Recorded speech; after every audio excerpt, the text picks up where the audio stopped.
इन लोगों ने इस फिल्म को रिलीज़ नहीं होने दिया और पुरजोर कोशिश करी, काट छाँट भी करवा दी, क्योंकि सेंसर बोर्ड में भी वही ब्राह्मणवादी और मनवादी ताकतें बैठी हुई हैं। लेकिन इसमें एक अच्छी बात ये रही कि जो संदेश हमारे बहुजन समाज को पहुंचना चाहिए था वो संदेश पहुंच गया है। तो तभी पहुंचता जब मूवी देखते ना लोग। ना उसमें मूवी में सीन हटा देते, क्या अब बचा? है क्या कि मूवी अब यूट्यूब पे जब आएगी तो यूट्यूब के जरिए देखी जाएगी, और इस तरह की जो फिल्में अब आगे आएंगी तो एक जागरूकता और एक जो कहते हैं ना अंदर से क्यूरियोसिटी हमारे ओबीसी समाज में रहेगी। लेकिन साथ ही साथ इसमें एक पहलू जो आप कह रहे हैं वो नकारात्मक पहलू ये रहा कि बहुत बेहतर होता अगर दिल्ली एनसीआर में इस फिल्म को ज़्यादा से ज़्यादा स्क्रीन मिलते, फिल्म में कोई काट छाँट नहीं की जाती। जहां एक तरफ हम देख रहे हैं सामाजिक न्याय पे मूवी बनी और इसको स्क्रीन क्यों नहीं मिल रही, आखिर क्या बचा है? मैं उसी बात पे आ रहा हूं कि जहां हम लोग देखते हैं कश्मीर फाइल जैसी फिल्म जो देश में सांप्रदायिकता फैलाती है और झूठे प्रोपेगेंडा पे चलती है, ऐसी फिल्मों को तमाम स्क्रीन दिए जाते हैं और प्रधानमंत्री खुद ऐसी फिल्म को प्रमोट करते हैं। और वहीं फुले साहब के ऊपर बनी हुई फिल्म जो ख़ास तौर से पिछड़े समाज, दलित समाज और महिलाओं के लिए की शिक्षा की जागरूकता के लिए थी, और खुद प्रधानमंत्री उस समाज से आते हैं, खुद को पिछड़ा कहते हैं और प्रधानमंत्री भी कहते हैं कि बेटी बचाओ बेटी पढ़ाओ और सर्व शिक्षा अभियान को प्रधानमंत्री भी जोड़ देते हैं। तो कितना बेहतर होता अगर मोदी जी भी इस फिल्म की स्क्रीनिंग में बैठे होते और उसी तरीके से बढ़ चढ़ के मोदी जी भी इसका प्रचार करते कि फिल्में समाज का आईना होती हैं, तो बड़ा अच्छा रहता। लेकिन ये एक देश का दुर्भाग्य है, हमारे देश का दुर्भाग्य है कि हमारे देश का प्रधानमंत्री ऐसी फिल्मों की स्क्रीनिंग करता है जो नफरत फैला रही हैं, और जो सकारात्मक संदेश देने वाली फिल्में हैं ऐसी फिल्मों को ये लोग रोकने की कोशिश करते हैं। और मेरा तो ये आह्वान है कि इस फिल्म को ज़्यादा से ज़्यादा स्क्रीन दिए जाएं और इस फिल्म को केंद्र सरकार टैक्स फ्री करे। क्या दिक्कत है जो विरोध करने भैया, उनकी जो कारगुजारियां हैं वो खुल के आ रही हैं। इन्होंने हजारों साल जो दलितों को और जो पिछड़ों के साथ शोषण किया, दलित और पिछड़ों को जो ये लोग शूद्र बोलते थे, शूद्रों को कहते थे कि उनकी महिलाओं को तन नहीं ढकने देंगे, स्तन टैक्स लगाएंगे और उनके बच्चों को पढ़ने नहीं देंगे, ठीक है, उनके जो कमर में जो झाड़ू एक बांधने वाली व्यवस्था थी उनकी परछाई नहीं पड़ने देंगे।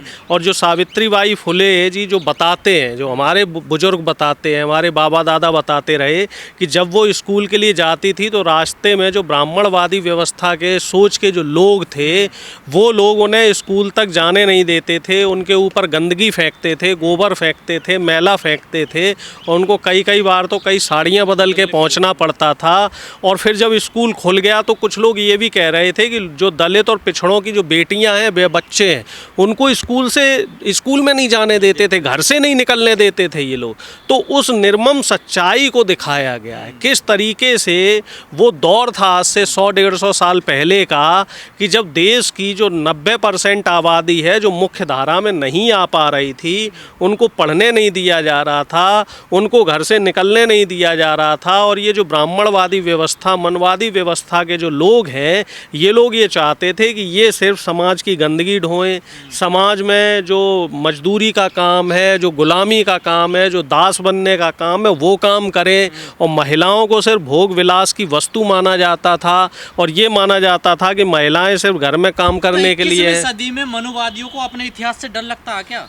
देखिए, अतीत से अगर आपने गलत किया है तो डर तो लगेगा, और अगर इन्हें डर लग रहा है, ये लोग विरोध कर रहे हैं, तो जाहिर सी बात है कि इन्होंने गलत किया है। नहीं तो प्रेस क्लब के बाहर इस फिल्म का विरोध नहीं होता। जो दिल्ली का प्रेस क्लब है, पीसी इसीलिए हो रही है क्योंकि इनकी परतें खुल रही हैं, इनकी जो काली करतूतें हैं वो खुल के निकल के आ रही हैं। और जब काली करतूतें निकल के आ रही हैं तो जो हमारा युवा है वो जान रहा है। हमने किसी को रोका ही नहीं, हमने किसी पर अत्याचार नहीं करा, हमने किसी को पढ़ने से नहीं रोका। आप झूठ दिखा रहे हो फिल्मों में। एक बात बताइए, सांच को कैसी आँच? अगर आपने किसी के साथ गलत नहीं किया है तो आपको किस बात की आँच? जो सत्य होता है, सत्य कभी छुपता नहीं, थोड़ा सा परेशान हो सकता है, विचलित हो सकता है। आप सहमत हैं? देखिए, व्यक्ति विशेष के लिए अगर अनुराग कश्यप ने बयान दिया है तो मैं सहमत हूँ, और अगर पूरे समाज के लिए बयान दिया है तो नहीं सहमत हूँ, क्योंकि समाज में हर तरह के लोग होते हैं। जैसे मैं यादव समाज से आता हूँ तो ज़रूरी नहीं है कि यादव समाज के सभी लोग सामाजिक न्याय की लड़ाई लड़ें। कई यादव समाज के हमारे लोग हैं जो हरियाणा, दिल्ली और इधर राजस्थान, गुजरात के हैं, वो लोग अपने आप को छत्री बताते हैं, चंद्रवंशी छत्री बताते हैं, गौ रक्षा दल चला रहे हैं। जो मोनू मानेसर था वो भी यादव समाज से है, और भी ऐसे तमाम नाम हैं। एल्विस यादव है, वो हिंदू राष्ट्र बना रहा है, खट्टर साहब के साथ फ़ोटो खिंचवाता है, मोदी जी उसके यूथ आइकन है। तो हर समाज में गलत लोग हैं, बस ये है कि कहीं ये संख्या ज़्यादा है, कहीं ये संख्या कम है, और अपेक्षाकृत जो सवर्ण समाज है वहाँ इन लोगों की संख्या ज़्यादा है। लेकिन अब भी सवर्ण समाज में अगर हम ब्राह्मण समाज की बात करें तो जो फुले साहब के ऊपर फिल्म बनाने वाले लोग हैं तो वो लोग भी ब्राह्मण ही हैं। और इस तरह के मीडिया में भी कई लोग ऐसे हैं जो ब्राह्मणवाद का खिलाफ करते हैं। तो बात यहाँ पे सिर्फ एक पर्टिकुलर जाति की ना होकर उस जाति से जुड़ी मानसिकता की भी होनी ये जो बिल बिला रहे हैं, क्या चेतना आ रही है समाज में? उसकी वजह चेतना तो आई गई है। बाबा साहब संविधान का जो संविधान लागू हुआ है, उस संविधान के बाद कितनी चेतना आ गई है। आपके हाथ में माइक है।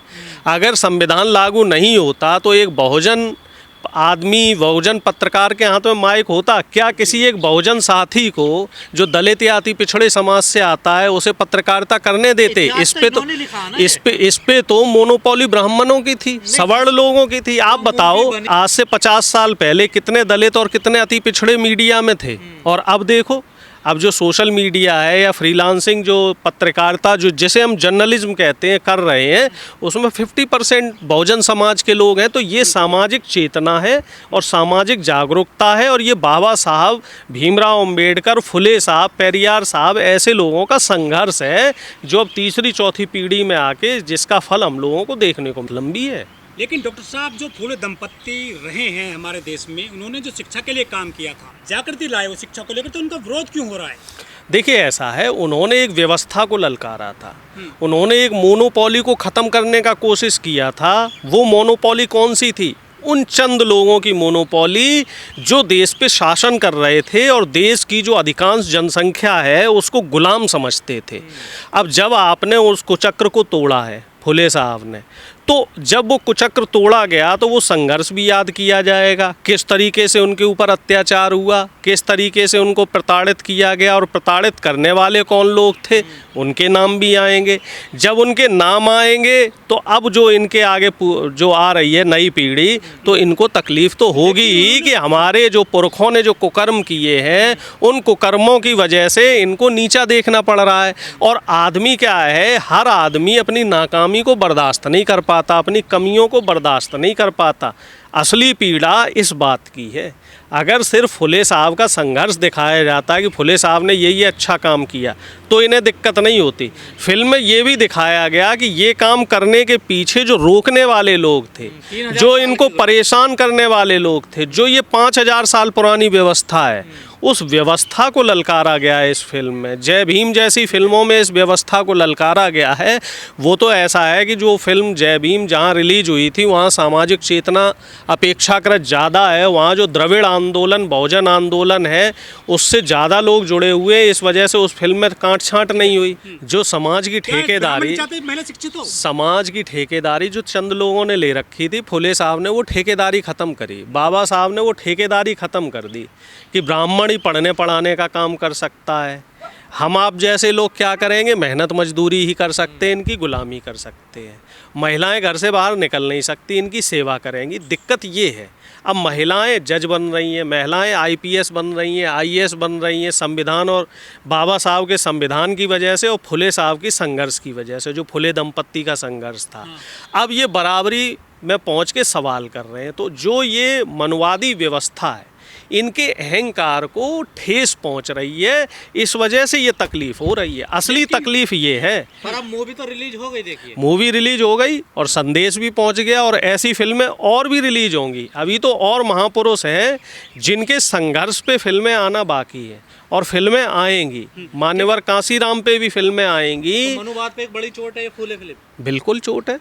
और जो समाज का की गंदगी है, समाज का जो सच्चा आईना है, उसको दिखाया गया है इस फिल्म में। अच्छा संदेश नहीं देना चाहते ना ये लोग। ये चाहते हैं कि इनकी जो एक भेदभाव वाली व्यवस्था है, जहाँ जाति और धर्म के आधार पर, गरीबी और अमीरी के आधार पर भेदभाव किया गया है समाज में, असली तरीके से हम ये कह सकते हैं कि जो आरएसएस की मानसिकता वाले लोग हैं, ये लोग नहीं चाहते हैं कि समाज में जो आपसी भेदभाव है और वैमनस्यता है वो दूर हो। फुले साहब ने जो संघर्ष किया, बाबा साहब ने जो संघर्ष किया और जो हमारे बहुजन नायकों ने समाज को जागरूक करने के लिए संघर्ष किया, तो उस संघर्ष को सही मायने में हमारी युवा पीढ़ी तक ना पहुंचने देने के लिए रोड़ा बन रहे हैं।